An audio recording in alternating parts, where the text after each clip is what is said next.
ये भी सुन लो कि हमने तुम्हें जो आज़ादी दी है इसका ये मतलब नहीं लिया जाए कि तुम घरों में बैठकर और चोरी छिपे हमारे खिलाफ कार्रवाइयां करते फिरो। तुम्हारी कोई हरकत हमसे छुपी नहीं रहेगी और तुम्हारी जुबान से निकला हुआ एक एक लफ्ज हमारे कानों तक पहुंचेगा। और हम तुम्हें ये भी इजाजत देते हैं कि तुम में से जो यहाँ से जाना चाहता है वो चला जाए, लेकिन इसे दोबारा यहाँ आने की इजाजत नहीं होगी। इस दौर की तहरीरों से पता चलता है कि उनमें से कई आदमियों ने इस्लाम कबूल कर लिया, जिसकी सबसे बड़ी वजह यह थी कि ये लोग इस खौफ से मरे जा रहे थे कि इन सब को कत्ल कर दिया जाएगा। उन्हें यकीन नहीं आ रहा था कि उनकी जान बख्शी कर दी गई है। मोहम्मद बिन कासिम का फैसला सुनकर उन्होंने अरब के शहजादे की जय हो के नारे से जमीन और आसमान हिला दिए। आप देख रहे हैं डेली जमील सीरीज फातेह सिंध मोहम्मद बिन कासिम सीरीज की ये 24वीं एपिसोड है। कुछ ऐसा ही खौफ शहरियों पर भी तारी था। पंडितों ने मंदिरों में ये प्रोपेगेंडा किया था कि मुसलमान बहुत सालिम हैं और वो जहाँ जाते हैं वहाँ किसी घर में कुछ नहीं छोड़ते और जवान औरतों को घरों से निकालकर अपने पास रख लेते हैं। ये सब झूठ साबित हुआ और शहर की फिजा में अमन व अमान की खुशबुएं महकने लगीं। एक रिवायत ये भी है कि जिस मस्जिद की बुनियाद मोहम्मद बिन कासिम ने रखी थी उसकी तामीर में नारून के फौजियों और शहरियों ने बिला उजरत हिस्सा लिया था। इशा की नमाज के बाद मोहम्मद बिन कासिम अपने कमरे में सोने की तैयारी कर रहा था कि उसे इत्तला मिली कि नारून की कुछ औरतें उसे मिलने आई हैं। मोहम्मद बिन कासिम ने उन्हें उसी वक्त बुला लिया। वो 7-8 जवान लड़कियां थीं और उनके साथ एक उधेड़ उम्र औरत थी। वो सब हिंदू थीं और एक से एक बढ़कर खूबसूरत थी। अंदर आकर उन्होंने हाथ जोड़कर हिंदुआना तरीके से सलाम किया। उधेड़ उम्र औरत ने आगे बढ़कर मोहम्मद बिन कासिम के पांव पर माथा रख दिया। मोहम्मद बिन कासिम पीछे हट गया। फिर लड़की आगे बढ़ी। किसी ने उसके हाथ पकड़कर चूमे, किसी ने उसकी अबा पकड़कर आंखों से लगाई और वालेहाना अकीदत और तशक्कुर का इजहार किया। मोहम्मद बिन कासिम ने तर्जुमान को बुलाया और इसके जरिए इन सब के साथ बात की। तुम सब क्यों आए हो? मोहम्मद बिन कासिम ने पूछा। हम बहुत दिनों बाद खुश्क घास और भोसे के नीचे से निकली हैं। उधेड़ उम्र औरत ने जवाब दिया, हमारे आदमियों ने इन लड़कियों को छुपा दिया था। क्यों? हमें बताया गया था कि मुसलमान जिस शहर को फतह करते हैं सबसे पहले वहाँ की खूबसूरत औरतों को इकट्ठा करके आपस में तकसीम कर लेते हैं। उधेड़ उम्र औरत ने कहा, यह भी बताया गया था कि मुसलमान वैशी कौम है और इनकी खसलत दरिंदों जैसी है। जब शहर के दरवाजे खोले गए थे तो जवान औरतों और जवान लड़कियों को जहाँ जगह मिली वहाँ छुपा दिया गया था, लेकिन ऐसे न हुआ जैसे हमें बताया गया था। आज पता चला कि आपने आम माफी का ऐलान कर दिया है। अगर आपकी फौज ने वो सब कुछ करना होता जिससे हमें डराया गया था तो अब तक कर चुकी होती। हम जहाँ जहाँ छुपी हुई थीं वहां से निकलें, फिर हम बाहर आईं और हर तरफ घूमती फिरती रहीं। आपकी फौज ने हमारी तरफ देखा भी नहीं। तुम्हें क्या डर था? मोहम्मद बिन कासिम ने कहा, तुम्हारी जवानी पीछे रह गई है और तुम बुढ़ापे में दाखिल हो गई हो। मैं इन लड़कियों को आपके पास लाई हूँ। उधेड़ उम्र औरत ने कहा, आप देखें ये कितनी खूबसूरत हैं, क्या कोई फातेह इन्हें नजरअंदाज कर सकता है? उन्होंने मुझे कहा था कि ये आपका शुक्रिया अदा करने के लिए आपके पास आना चाहती थीं। इन्होंने मुझे कहा मैं इनके साथ चलूं, जिसे तुमने अजीब समझ रखा है ये हमारे लिए अजीब नहीं। मोहम्मद बिन कासिम ने कहा, हम इतनी दूर से यहाँ कोई दुनिया का और ऐशो इशरत का लालच लेकर नहीं आए और न ही हमने तुम्हें गुलाम बनाया है। तुम्हारी इज्जत और जानो माल की हिफाजत हमारा फर्ज है, ये हमारे मजहब का हुक्म है। तुम सब अपने घर को चली जाओ। इन लड़कियों के अंदाज से पता चलता था जैसे वो वहाँ से निकलना नहीं चाहती। एक तो वो गैर मामूली तौर पर हसीन और दिलकश थीं, दूसरे इनके नाजो अंदाज थे जो इश्तियाल अंगेज थे। कुछ देर बाद मोहम्मद बिन कासिम के एक बार फिर कहने पर ये लड़कियां कमरे से निकलने लगीं, लेकिन एक लड़की जो इन सब में बहुत ज्यादा खूबसूरत थी वहीं खड़ी रही। मैं कुछ देर और आपके साय में रहना चाहती हूँ, इस लड़की ने मोहम्मद बिन कासिम से कहा। क्या करोगी यहाँ रहकर? मोहम्मद बिन कासिम ने पूछा। आप इंसान नहीं लगते, लड़की ने कहा। आप अवतार हैं। मैं कुछ जानना चाहती हूँ, कुछ समझना चाहती हूँ। उधेड़ उम्र औरत दूसरी लड़कियों के साथ बाहर निकल गई और लड़की जो अंदर रह गई थी वो बाहर न आई। कुछ देर इंतजार करके ये औरत लड़कियों को साथ लेकर चली गई। कुछ देर बाद तर्जुमान भी निकल आया और ये लड़की अंदर ही रही। 3-4 रोज बाद ये खबर नैरून शहर में फैल गई कि हिंदुओं के मंदिर का बड़ा पंडित अपने कमरे में मरा पड़ा है। मोहम्मद बिन कासिम ने गैर मुस्लिमों को मजहबी आज़ादी दे रखी थी। हिंदू अपने मंदिर में जाते थे और बुद्ध अपनी इबादतगाह में इबादत करते थे। ये खबर मोहम्मद बिन कासिम तक भी पहुंची। उसने हुक्म दिया कि मालूम किया जाए कि पंडित किस तरह मरा है। जासूसों का सरबराह शबान सकफी गया तो उसने लाश को देखते ही कहा कि इसे जहर दिया गया है। उसने मोहम्मद बिन कासिम को यही रिपोर्ट दी, अब ये मालूम करो कि इसे जहर देने वाला कोई मुसलमान तो नहीं। मोहम्मद बिन कासिम ने कहा। शबान सकफी ने मंदिर के छोटे पंडितों और इनके इन बालकों को जो मंदिर में रहते थे इकट्ठा कर लिया और बारी बारी इनसे पूछा कि इनमें से पंडित के साथ किसी की दुश्मनी तो नहीं थी। ये इंकशाफ हुआ कि एक बड़ी खूबसूरत लड़की आधी रात के वक्त मंदिर में आई थी और वो बड़े पंडित के कमरे में चली गई थी। किसी को ये मालूम ना हो सका कि वो किस वक्त वहां से निकली थी। उस लड़की का नाम शोमो रानी तो नहीं। शबान सकफी ने पंडितों से पूछा, यही नाम है? एक पंडित ने कहा, उस लड़की का नाम इस पंडित के सिवा और कोई नहीं जानता था। जब शबान सकफी ने ये नाम सुना तो वो मंदिर में गया और पंडित के कमरे में अच्छी तरह देखा। वहां एक प्याला पड़ा हुआ था जिसमें 1-2 घूंट शरबत बचा हुआ था। शबान सकफी ने ये प्याला उठा लिया और मंदिर से बाहर आ गया। उसने कहा कि एक कुत्ता या बिल्ली लाई जाए। 2-3 आदमी एक कुत्ते को पकड़ कर लाए। शबान सकफी के कहने पर कुत्ते का मुंह खोला गया। उसने प्याले में बचा हुआ शरबत कुत्ते के मुंह में उंडेल दिया। फिर उसने कहा कि इसे छोड़ दो। कुत्ते को छोड़ दिया गया। डरा हुआ कुत्ता एक तरफ दौड़ पड़ा लेकिन ज्यादा दूर ना जा सका। दौड़ते दौड़ते रुका और वहीं रुक गया। फिर उसका जिस्म बिल्कुल ही साकत हो गया। वो लड़की कहाँ है? शबान सकफी ने मंदिर के पंडितों और पुजारियों से पूछा। सब ने ला इल्मी का इजहार किया।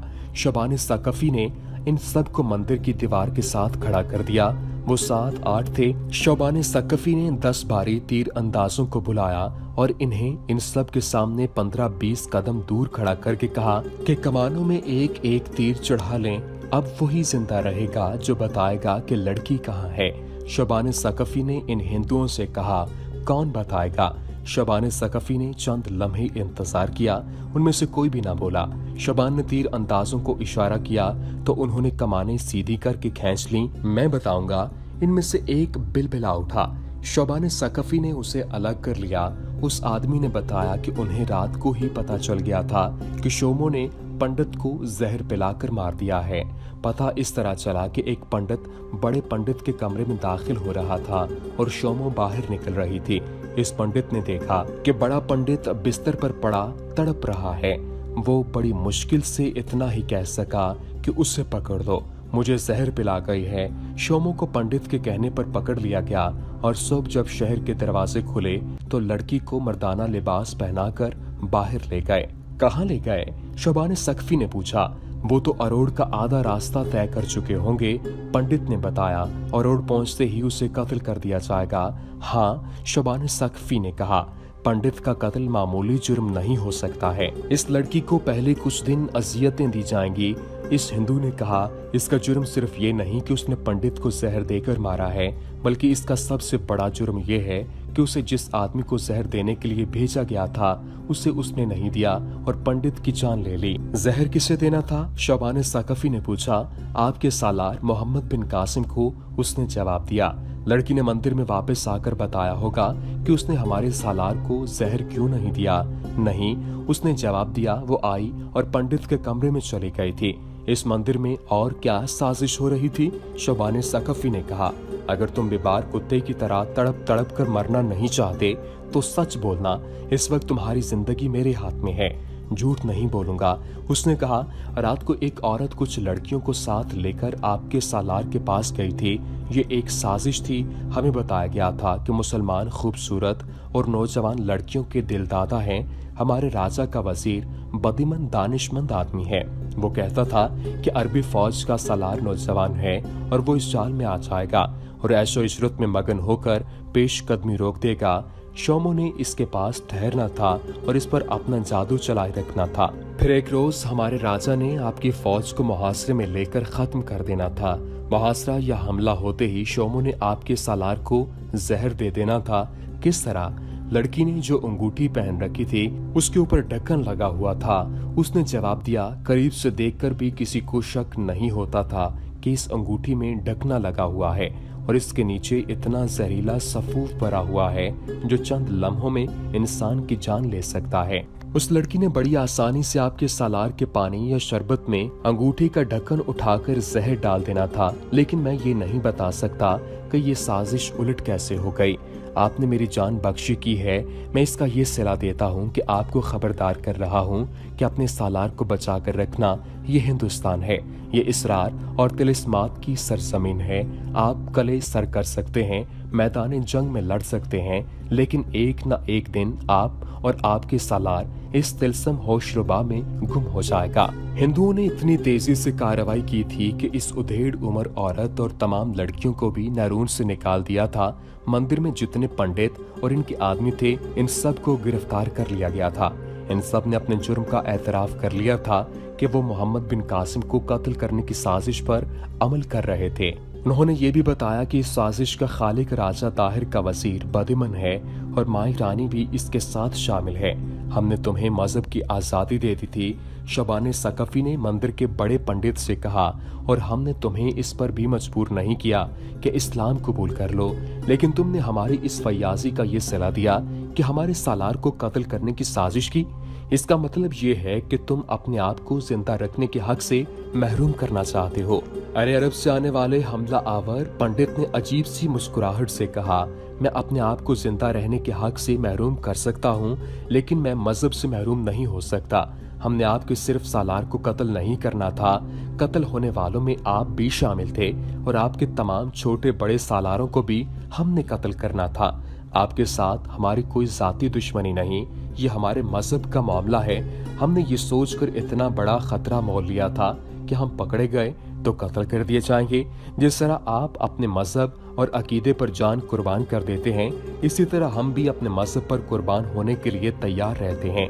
तुम कम अकल हो पंडित, शबाने सकफी ने कहा। बातिल के पुजारियों का यही अंजाम होता है।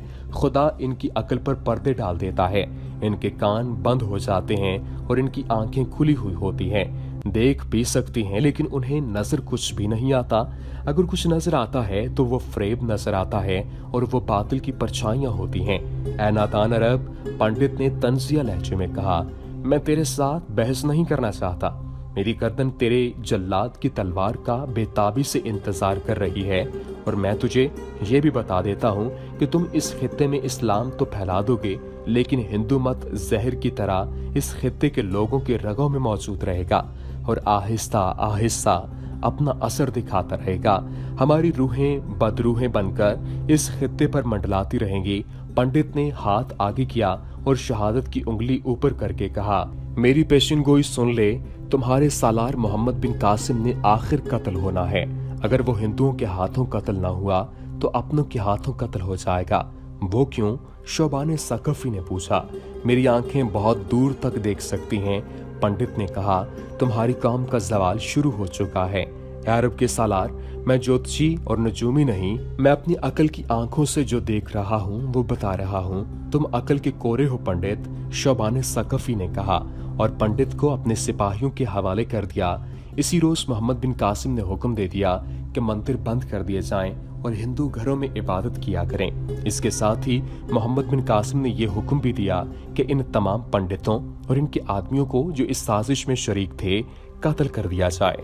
उस वक्त जब इन सब को कत्ल किया जा रहा था, राजा ताहिर की राजधानी अरोड़ में शोमो एक ऐसी मुजरिम की हैसियत से बदिमन और माई रानी के सामने खड़ी थी जिसने कत्ल से ज्यादा संगीन जुर्म किया था। उसे वहां तक भूखा और प्यासा पहुंचाया गया था। तमाम रास्ते उसके हाथ रस्सियों से बंधे रहे थे। सफर की सौबत, भूख और प्यास से उसकी हालत ऐसी हो गई थी कि वो अच्छी तरह खड़ी भी नहीं हो सकती थी। बदिमन और माई रानी उससे पूछते थे कि उसने मोहम्मद बिन कासिम की बजाय अपने पंडित को जहर क्यों दिया है। इस सवाल के जवाब में वो सिर्फ इतना कहती थी कि पानी पिलाओ, लेकिन उसे पानी नहीं दिया जा रहा था। अगर मैं प्यास से मर गई तो तुम्हें इस सवाल का जवाब कौन देगा? शोमो ने कहा, मैं झूठ तो बोल नहीं रही कि तुम मुझे प्यासा रखकर सच बोलने पर मजबूर कर रहे हो। आखिर उसे पानी पिलाया गया और खाने के लिए भी कुछ दिया गया। इस इंतहाई हसीन लड़की ने जो बयान दिया वो कुछ इस तरह से था कि साजिश के तहत वो दूसरी लड़कियों के साथ मोहम्मद बिन कासिम के पास गई। उनके साथ जो उधेड़ उम्र औरत थी उसने मोहम्मद बिन कासिम का शुक्रिया अदा किया कि उसकी फौज ने शहर की औरतों की इज्जत आबरू का पूरा ख्याल रखा है। फिर जिस तरह उन्हें ट्रेनिंग दी गई थी उसके मुताबिक शोमो मोहम्मद बिन कासिम के पास बैठ गई। दूसरी सब लड़कियां बाहर निकल गईं। वो चूंकि इस ड्रामे को जानती थी इसलिए उन्होंने इस लड़की का इंतजार न किया।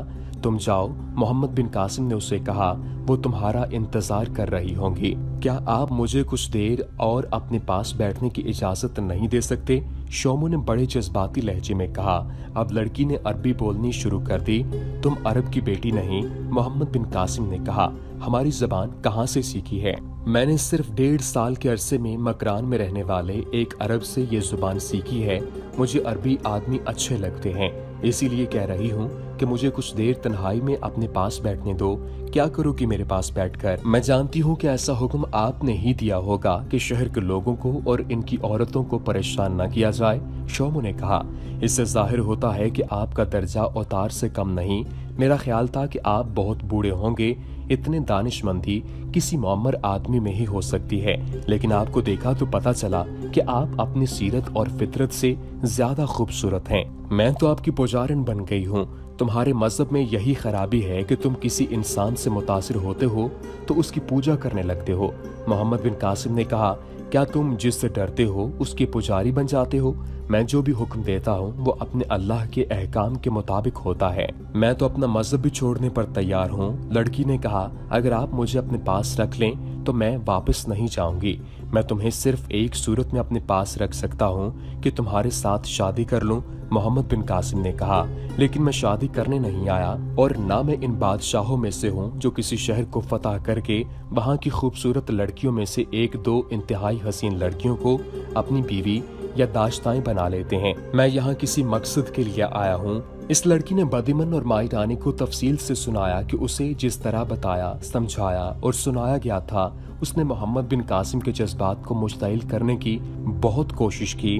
अल्फाज से, हरकत से अपने ऊपर जज्बात की दीवानगी तारी करके भी उसकी जवानी को भड़काने की कोशिश की, लेकिन वो यूं हंसता और मुस्कुराता रहा जैसे उसका जिस्म बहुत बूढ़ा और आसमान से गिरने वाले ओलों के मानिंद यखबस्ता हो चुका है। आखिर इस कम उम्र सालार ने इस लड़की को इस तरह अपने पास बुलाया जैसे ओलों का अंबार पिघल गया हो। शोमो इसके सामने इतने करीब जा खड़ी हुई कि उसका लिबास मोहम्मद बिन कासिम के लिबास को छू रहा था। मोहम्मद बिन कासिम ने शोमो का दायां हाथ अपने हाथ में ले लिया। शोमो ने अपना दूसरा हाथ मोहम्मद बिन कासिम के हाथ पर रख दिया। वो बहुत खुश हुई कि उसने शिकार मार लिया है। मोहम्मद बिन कासिम का अंदाज ही ऐसा था जैसे उस पर लड़की के हुस्न का तिलिस्म तारी हो गया हो। मोहम्मद बिन कासिम ने उसकी वो उंगली पकड़ ली जिसमें अंगूठी थी। ये सोने की वजनी अंगूठी थी। इसका ऊपर वाला हिस्सा जरा भरा हुआ था और बहुत अच्छा लगता था। बहुत खूबसूरत अंगूठी है।